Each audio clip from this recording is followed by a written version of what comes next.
아멘. 우리 말씀 보겠습니다. 말씀은 오래전부터 지금까지 내려온 하나의 그 문장, 그러니까 속담, 사자성어 같은 것들이 있습니다. 뭐냐면 콩 심는데 콩 나고 팥 심는데 팥 난다라는 의미입니다. 즉 심는 대로 거둔다라는 것이죠. 모든 일에는 원인에 따라서 결과가 생긴다라는 말인데, 모든 일은 원인에 따라 거기에 결맞는 결과가 난다라는 뜻입니다. 예를 들어서 전교 1등이 1등이라는 결과를 얻기 위해서 그만한 노력을 했을 것이고, 전교 꼴찌에게는 꼴찌에 결맞는 그 원인이 있겠죠. 하지만 크리스천은 어떤 생각을 하냐면은 오해를 한 가지 하고 있는 것이 뭐냐면, 내가 거룩한 것을 심고 주를 위해서 심고 신령한 것을 심었으니 그 대가로 나의 지금 현재 생활에 육체에 걸맞는 것을 주십시오라는 것이죠. 그런데 성경 말씀은 뭐라고 되어 있는가 하면, 자기 육체를 위해 심는 것은 어떻게 됩니까? 육체로부터 거둡니다 라고 단호하게 얘기하고 있습니다. 그런데도 우리는 가끔 육체로 심는 자는 아무것도 얻지 못하고 신령한 것을 심는 자만 얻는다라는 생각을 할 때가 있어요. 그런 것이 아닙니다. 아까 말씀했죠. 콩콩 팥팥인 것처럼 육체로 심어야 육체로 거두는 것이고, 육체를 걷는 것을 얻는 방법이 무엇이 있어요? 돈을 벌기 위해서 투자를 하고 일을 하는 것이 있고, 좋은 집을 갖기 위해서 그만큼 일을 하고, 건강한 신체를 얻기 위해서는 운동도 하고 음식도 잘 챙겨 먹어야겠죠. 이러한 원칙들이 있는데도 불구하고 우리는 이 원칙들을 혼동하고 실수를 한다는 것이죠. 예를 들어서 나의 자식이, 아들이, 딸이 대학에 간다면, 보십시오. 공부를 한 아이가 대학에 갈까요? 기도를 한 아이가 대학에 갈까요? 생각해보면 단순합니다. 당연히 공부를 한 아이가 합격을 하겠죠. 공부를 열심히 했으니까. 그런데 우리는 반대로 기도를 한 아이가 대학에 간다고 한다는 것이죠. 즉 물론 성적을 올리고 싶고 공부를 더 잘하는 아이가 되기 위해서는 주일에 교회에 가지도 못하게 하고 공부를 시키면 어떻게 됩니까? 분명히 성적은 오를 거예요. 분명히 오를 겁니다. 공부를 열심히 했으니까 오르겠죠. 그러나 그것은 틀림없이 어떻게 되는 거냐면 하나님의 법칙에 어긋나란다는 것이죠. 그렇게 하는 것을 성경을 뭐라고 하냐면 썩어질 것이라고 얘기를 한다는 것이에요. 그러니까 가장 많이 오해하고 있는 것 중에 하나가 기도를 하면 일이 된다라는 것이에요. 성경 속에는 그런 약속이 없다라는 것이죠. 물론 이미 받은 것처럼 믿으라고 예수님께서 가르치고 계시지만, 그 말씀의 능력이 하나님과의 깊은 신뢰, 관계를 기반으로 기도할 때 하나님의 뜻 안에서 우리의 소망이 이루어졌음을 말하고는 있습니다. 전에 설교도 말씀했다시피 하나님의 뜻을 기도하는 것, 하나님의 뜻이 이루어짐을 기도함으로써 기도하면 된다로 이어지는 것이지, 기도하면 다 된다라는 것은 없다라는 것이죠. 이렇게 말하면 또 이제 오해의 꼬리가 막 붙잡고 댕겼죠. 기도는 신앙생활에서 굉장히 중요한 부분입니다. 기도를 통해서 우리는 하나님에게 그 관계의 깊은 것들을 만들어가고 깊어지고, 또 그분의 뜻을 구하고 우리의 마음과 삶을 그분께 의탁하는 것이죠. 하지만 기도하면 된다라는 말은 기도만 하면 된다라는 게 아니에요. 기도의 중요성을 강조하는 동시에 우리 삶 속에서 하나님과의 관계가 단순히 기도로만 이루어지지 않는다는 점을 명심해야 된다는 것입니다. 성경은 우리가 기도할 때 하나님의 뜻을 구하며 그분의 말씀을 통해서 사랑과 선행을 실천하라고 얘기하고 계십니다. 야고보서 2장 17절에 보면은 이와 같이 행함이 없는 믿음은 그 자체가 죽은 것이라고 했거든요. 그러니까 기도만 해서는 안 된다는 거예요. 기도만. 대학에 가기 위해서 기도만 하면 되는 게 아니죠. 뭘 해야 돼? 공부도 해야 되는 거예요. 단지 기도하는 것만으로도 충분하지 않고 우리의 행동과 삶 속에서도 하나님의 뜻을 실천해야 된다는 것입니다. 앞서 예를 들었듯이 기도하고 대학에 합격하는 것이 아니라 공부를 해야 대학에 합격을 하는 거예요. 공부만 하는 애와 기도만 하는 애하고 봤을 때는 당연히 공부만 하는 애가 합격을 하겠죠. 공부를 했으니까. 기도를 소원처럼 합격해달라고 기도한다고 해서 그게 뚝 하고 이루어집니까? 나의 삶을 주님께 맡기오니 인도해달라고 기도하는 것입니다. 합격해달라고 하는 기도는 뭐예요? 그냥 소원일 뿐이에요. 소원, 나의 소원. 성령님께 내게 주셔서 하게 되는 그런 기도가 아니라는 것이죠. 우리의 삶 속에서 실천할 수 있도록 노력하는 것이 중요하다는 것이에요. 그래서 오늘의 말씀은 굉장히 중요하고 잘 들으셔야 된다는 것입니다. 육체의 것을 원하면 육체의 것으로 심고라고 했고, 뒤에 뭐라고 나오냐면 신령한 것으로 심고라고 나와요. 즉 하나님께 요구를 하면 하나님은 신령한 것으로 답해 주신다는 것입니다. 신령한 것으로 심으면 영생을 거두는 것, 즉 뭐냐면 영원한 것을 거둔다라는 것이에요. 그래서 우리가 자녀를 위해서 기도하면 공부를 잘하는 게 아니라 하나님의 은혜와 보호하심 속에서 그 은혜를 입은 자로서 크게 된다라는 말입니다. 공부를 잘하지 못할지는 공부에 관한 문제인 것이에요.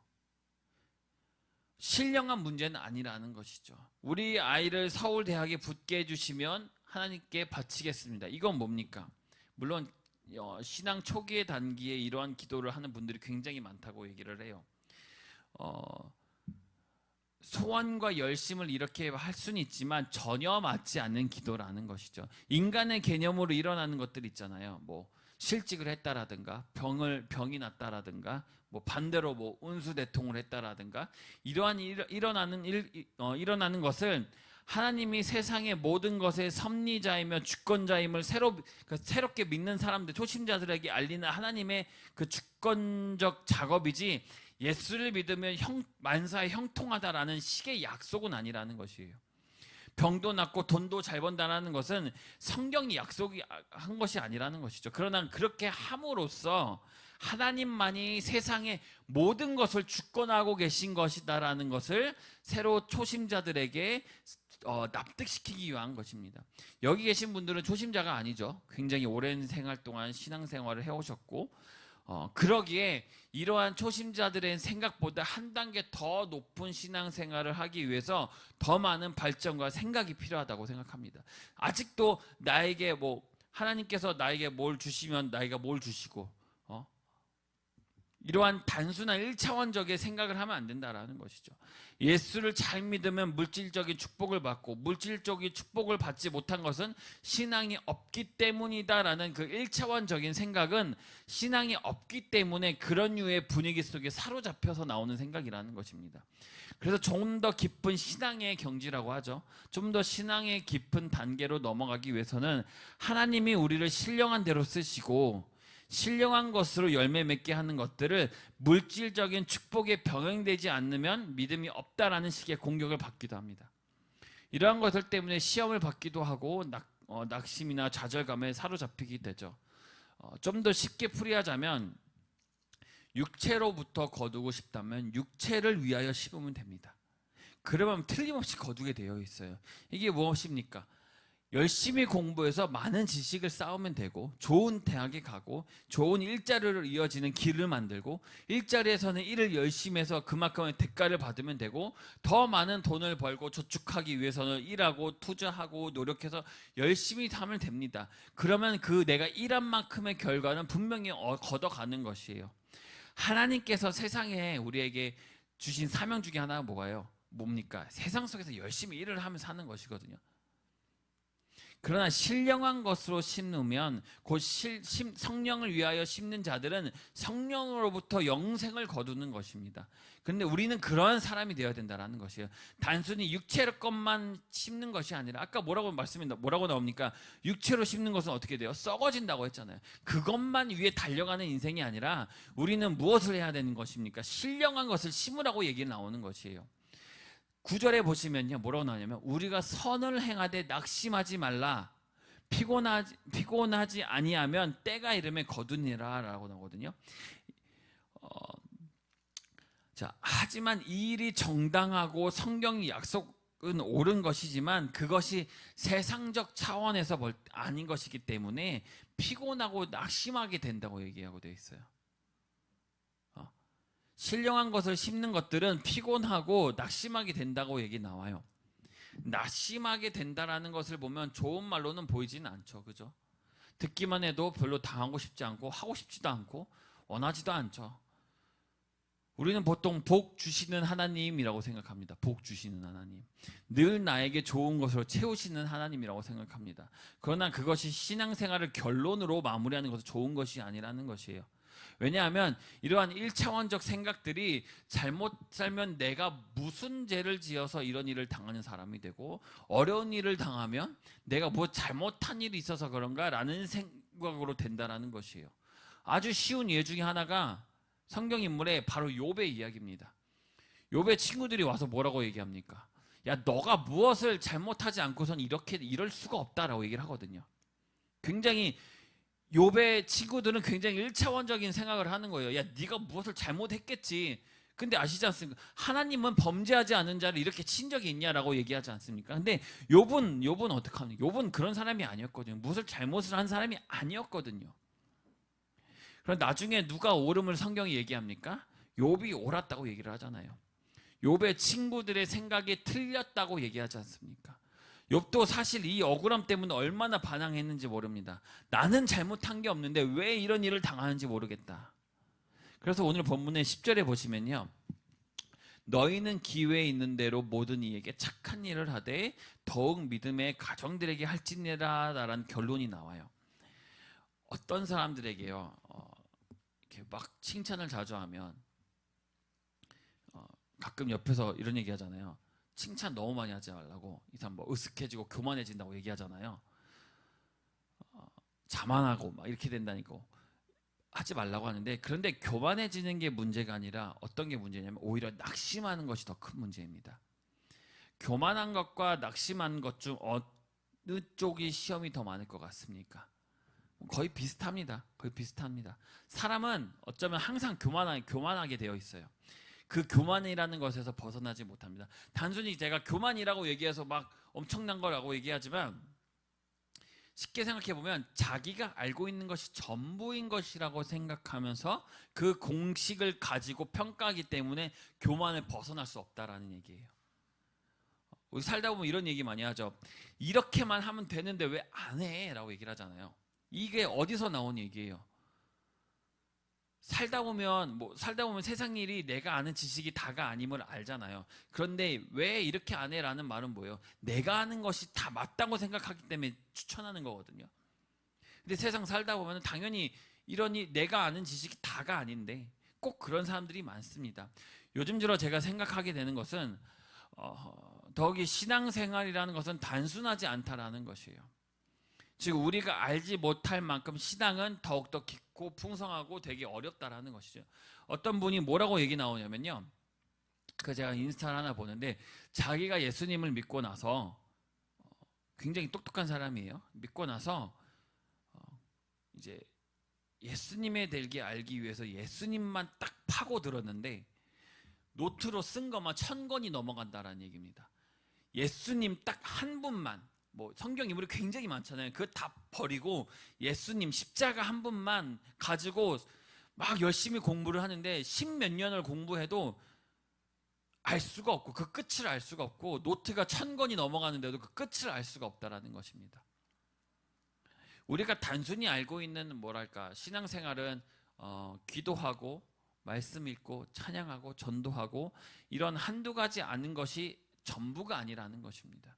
사람 말로는 설명이 불가능한 것이 뭐라고 합니까? 바로 신앙생활이라고 생각을 합니다. 사람들이 야, 교회 이렇게만 다니는 사람들 보고 굉장히 쉽게 생각하는데 그렇게 단순하게 단 한마디로 얘기할 수 있는 것이 신앙생활이 아니라는 것이죠. 실제로 예수님을 믿자마자 닥치는 어려움들이 무엇이 있을까요? 한번 생각해 보십시오.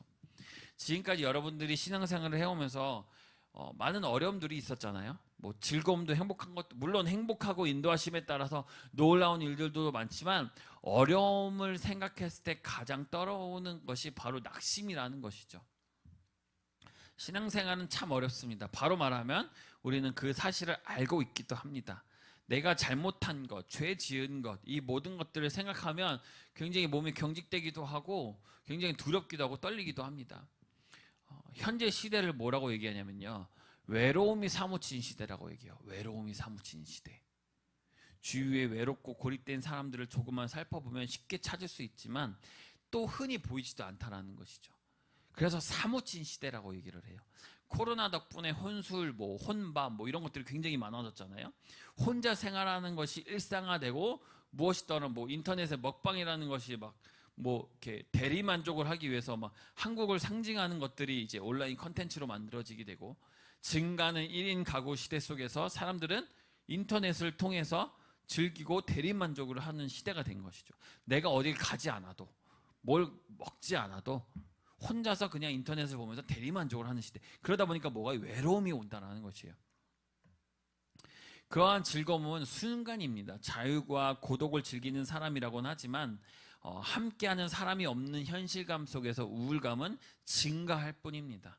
경제적 빈곤은 무엇을 만들어냈습니까? 사람들이 살아가려고 하는 그 이유와 그 힘을 파괴하게 되었고, 빈곤은 먹고 마시고 여행하는 여유와 재미를 다 뺏어가 버렸죠.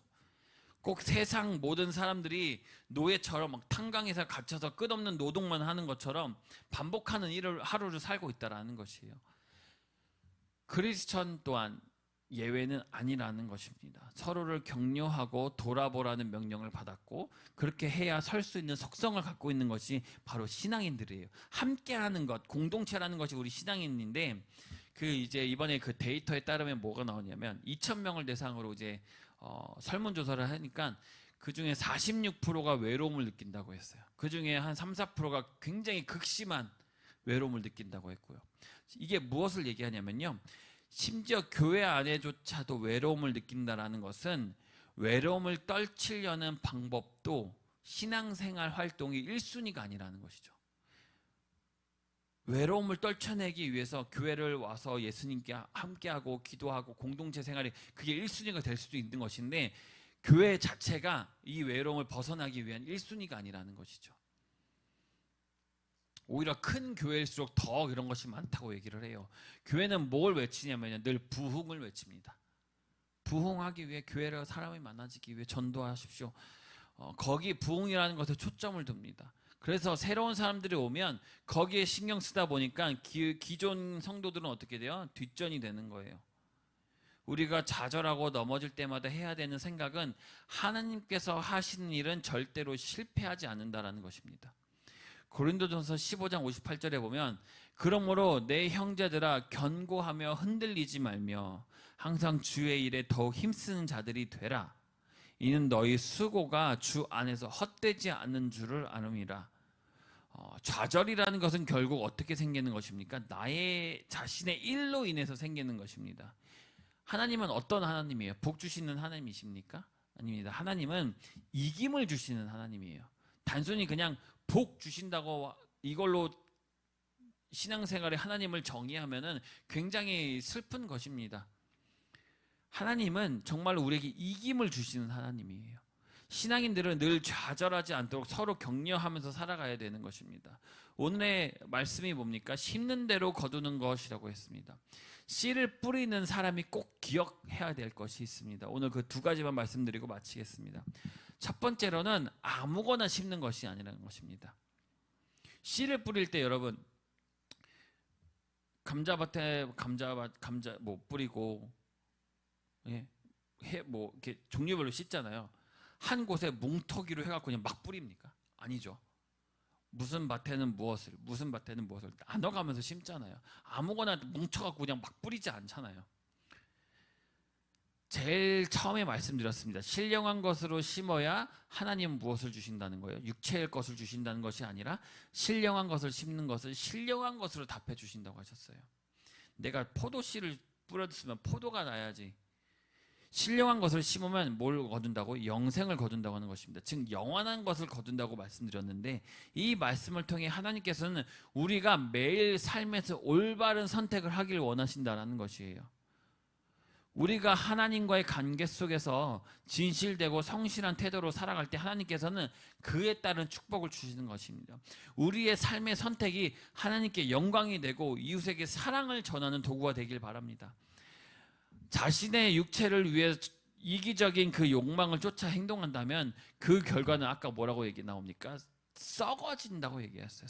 썩는 것은 뭐예요? 멸망밖에 없는 것입니다.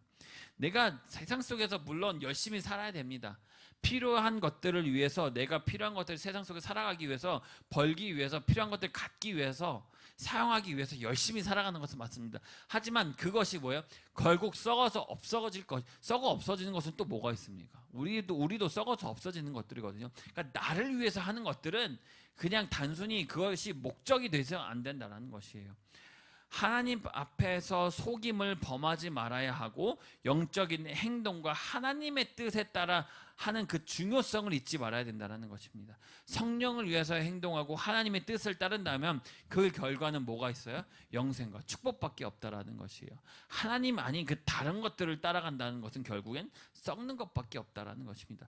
정직하고 순전한 마음으로 신앙생활을 함으로써 하나님과의 그 은혜와 축복을 받을 수 있다는 그 희망의 씨앗을 잊지 마시기 바랍니다. 두 번째로는 무엇입니까? 우리 씨를 뿌리고 나서는 뭘 합니까? 물을 주고 또 뭐예요? 기다리지 않습니까? 두 번째로는 기다리는 것입니다. 봄에 씨앗을 뿌리면 언제 열매를 맺습니까? 가을에 열매를 맺습니다. 그동안 열심히 가꾸기도 하겠지만 대부분 기다리는 것이죠. 심는 때가 있으면 물 줄 때가 있으며, 자라는 때가 있고 거두는 때가 있는 것입니다. 농부는 그 열매를 위해 씨를 뿌리고 때를 기다립니다. 우리가 느끼기에는 어쩌면 당장 결과가 보이지 않고 열매가 더딘 것 같아도 하나님 하신 일에는요, 아까 뭐라고 했습니까? 절대로 실패가 없다고 했거든요. 하나님 하신 일에는 반드시 기필코 거두게 하신다고 하셨어요. 만약에 내가 뿌린 것이 거둬지지 않는다면 분명히 그것은 내가 뿌린 것이지 하나님께서 원하셔서 뿌린 것이 아니라는 것이에요. 기다리는 자에게 기쁨으로 풍성하게 그리고 넘친다고 하셨거든요. 그런 하나님을 우리는 믿고 따라가야 되는 것입니다. 이기는 하나님, 절대로 실패가 없으시며 세상 속에서 나를 이기게 하시는 하나님을 따라가야 되는 것입니다. 내가 뿌린 씨앗을 위해 내가 거두는 것이 아니라, 내가 가꾸는 것이 아니라 하나님께서 원하시는 씨앗을 뿌리고 신령한 것을 뿌리고 그것을 거두기 위해서 기다리면서 열심히 나의 신앙생활을 한 차원 높은 곳으로 올라가야 되는 것입니다. 결론입니다.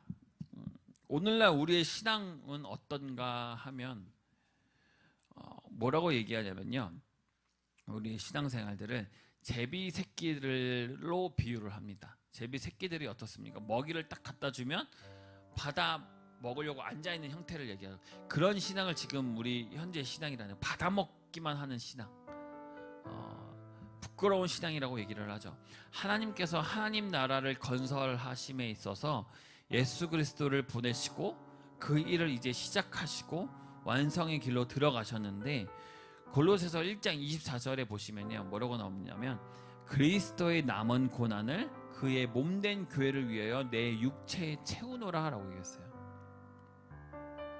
그리스도의 남은 고난, 뭐라고 하냐면 즉 아직 남은 고난이 있다는 이야기입니다. 그 이유는 무엇 때문에? 우리 구원 때문이라는 얘기예요. 예수님이 우리를 구원하시는 문을 활짝 여시고 아직도 화목해 하시는 말씀을 부탁하는 시기입니다. 우리는 모두가 지금 십자가를 지고 있는 일에 부름을 받았다고 얘기하고 있고, 우리가 죽어서 하늘에 썩는 미랄이 되는 것에 부름을 받았다라는 것을 기억해야 됩니다. 그것이 주님을 따른다는 고백이고 우리의 신앙생활이라는 것이죠.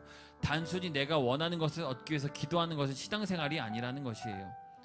하나님, 내가 이거 원하니까 나 이거 주세요. 그럼 나도 이걸 할게요. 이것은 무슨 하나님과 등과 교환하는 그런 것들이 아니고, 물물 교환하는 것이 아니고, 그런 것은 신앙생활이 아니라는 것입니다. 내 알을 오직 주님께 드리는 것. 좌절은 어디서 나오냐면 결국 자신의 일로 인해서 생기는 것이라고 말씀드렸습니다.